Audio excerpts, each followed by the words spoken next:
Yes, I Please, Samantha Walker. Ms. Walker, you're charged with assault of a family member. You're facing up to a year in jail and or a $4,000 fine. We are going to do probable cause. You have the right to remain silent. Anything you say can or will be used against you. You have the right to have an attorney present. If you cannot afford one will be appointed to you, ma'am. Yes, Judge. Okay. On November 4th, 2024, an officer was dispatched to a family disturbance call at a residence in Harris County, Texas. The complainant, a 15-year-old, stated that the defendant, her mother, assaulted her after they got into a verbal argument. The complainant stated the defendant displayed verbally aggressive behavior towards her, grabbed a hold of the complainant's left wrist, and said, "If you come near me, I'll beat your ass," and began to engage in a physical altercation with the complainant. The complainant stated the defendant, using both open hands, placed the complainant in a headlock and the complainant felt pain. Both law enforcement and CPS records indicate a history of physical altercations and verbal altercations between the complainant and the defendant, and the officer observed video footage showing the defendant acting as the primary aggressor towards the complainant and observed a minor injury cut on the complainant's left arm.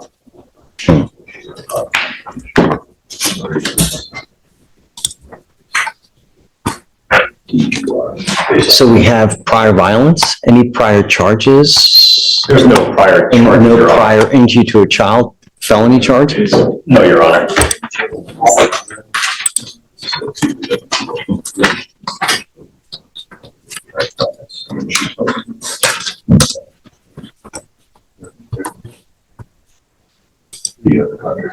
No.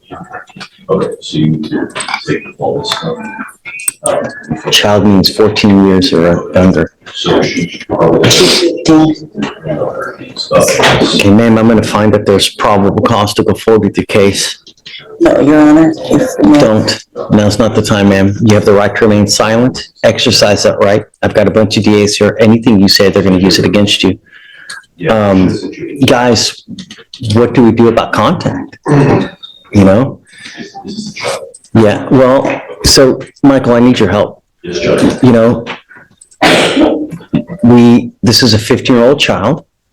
We have a history of violence allegedly between mom and daughter. Yes, Judge. Now we have an assault case against a 15-year-old. And according to what Alex says, there's a history of it. It's unacceptable.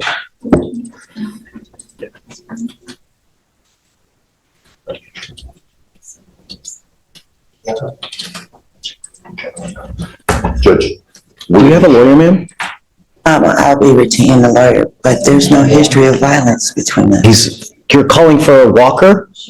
Yes. Which Walker? One Walker. It's in custody. Thank you. Okay.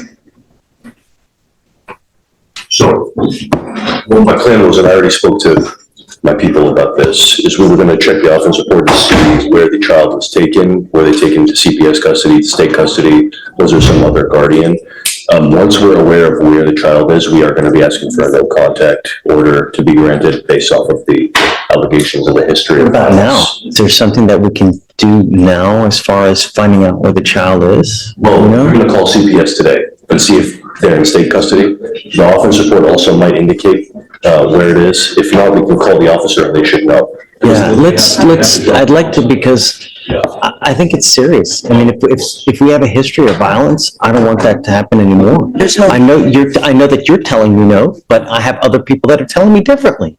I've never. Okay, well, ma'am, don't. Now's not the time, but my primary concern is the protection of every single person in Harris County, bar none. That's it, especially if it's a child. And I'm not a threat to my child, I promise you. You are now charged with assault, ma'am, on that 15-year-old child. I never assault. Stop. Now's not the time. I'm just trying to tell you, if I find that there's a history of violence with the child, I'm going to order you not to have contact with this child. I understand, As it stands now, but I promise there's no history of called the violence. Magistrate's Order for Emergency Protection that identifies EJ as a protected individual. You I have cannot, to take her to appointments and stuff like that.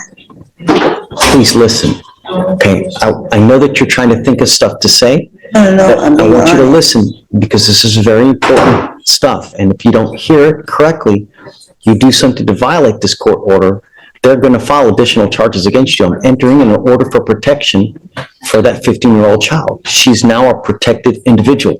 You cannot commit family violence or an assault against this person.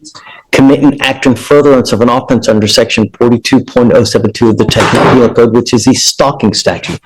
You cannot threaten, harass, use another person to communicate a threat or harassing behavior. You cannot be in possession of a weapon. Typically, this also comes with a residential restriction that you're not to go within 200 feet of where she lives or where she works. Do you understand? Okay, I'm entering this order now. We will try to figure out about how we go from here, but my only concern is the protection of this child. To me, nothing else matters. I know that you're telling me one thing, but the evidence will show what it shows, and that's going to point to whose side is correct. So for now, I'm just going to have them reach out to see where the child is and how we go forward. So for now, I'm going to have you sign a reset, and then we'll just have you take a seat in the jury box, please. Okay?